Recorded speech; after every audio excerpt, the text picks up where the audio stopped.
E de volta com mais informações, dias antes das festas de fim de ano devem ser abafados e chuvosos. Faltando uma semana para o Natal, o clima quente com muitas nuvens e pancadas de chuva deve predominar em grande parte do país. Segundo a Climatempo, as regiões Sudeste, Centro-Oeste e Norte devem registrar os maiores volumes de chuva.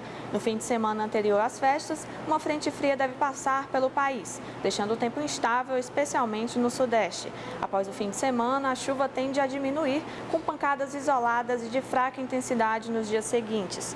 No dia 25, a frente fria avançará e perderá a intensidade. Considerando a época do ano, o sistema deve trazer mais chuva do que frio intenso. Apesar da tendência de ser clima quente e chuvoso nos próximos dias, as condições devem variar de acordo com a região do país. E Brasil pede esforços redobrados contra a mudança climática após passagem de furacão em Mayotte. O devastador ciclone que atingiu o arquipélago francês de Mayotte, no Oceano Índico, destaca a necessidade de os países redobrarem seus esforços na luta contra as mudanças climáticas, declarou nesta segunda-feira o governo brasileiro. O ciclone Chido devastou Mayotte no domingo. As autoridades temem que várias pessoas tenham morrido em decorrência do ciclone, o pior a atingir o arquipélago em 90 anos. A França está mobilizando operações de avaliação e resgate em Mayotte, onde vivem pelo menos 320 mil pessoas, um terço delas em moradias precárias. Desde que o presidente Lula retomou o poder no ano passado, o Brasil, que abriga cerca de 60% da floresta amazônica, tem levantado a bandeira do combate à crise climática. E o Ministério da Saúde do Congo diz que doença misteriosa é uma malária grave. O Ministério da Saúde da República Democrática do Congo afirmou nesta terça-feira que a doença não identificada anteriormente, que está circulando na zona de saúde de Panzi, é uma forma grave de malária. No início deste mês, autoridades locais relataram que a enfermidade matou 143 pessoas na província de Kwango, no sudoeste do país, em novembro. A pasta também informou que 592 casos foram registrados desde outubro de 2020, com uma taxa de mortalidade de 6,2%. A malária é uma doença infecciosa, potencialmente grave, causada pelo parasita do gênero Plasmodium.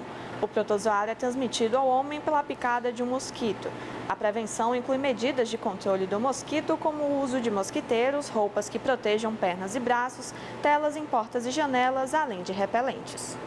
O líder sírio pede fim das sanções e diz que grupos rebeldes vão ser dissolvidos. O chefe da coalizão, que assumiu o poder na Síria, prometeu que os grupos rebeldes vão ser dissolvidos e os combatentes que ajudaram a derrubar o regime de Bashar al-Assad vão ser integrados ao exército de um novo governo. O líder, que agora usa o nome verdadeiro, pediu o fim das sanções internacionais contra o país.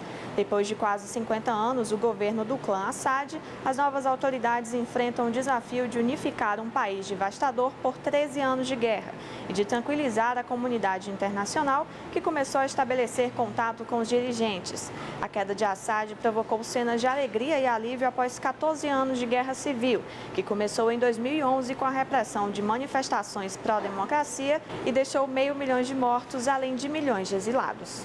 E de acordo com a Datafolha, Lula tem 35% de aprovação e 34% de reprovação após 2 anos de governo.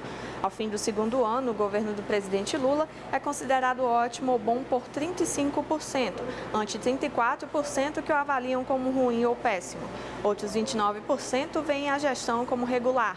A pesquisa foi divulgada nesta terça-feira pelo Datafolha.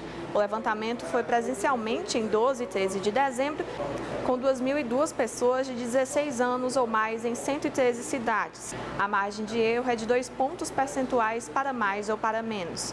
Houve uma oscilação negativa dentro da margem de erro.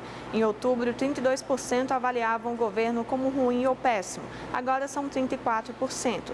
Os que avaliavam como ótimo ou bom eram 36% e agora 35%. Esse é o pior momento do governo Lula no último ano. Em dezembro de 2023, a aprovação da gestão era de 38%. E para mais informações, acompanhe o portal meunews.com e a nossa programação. Eu volto logo mais com notícias.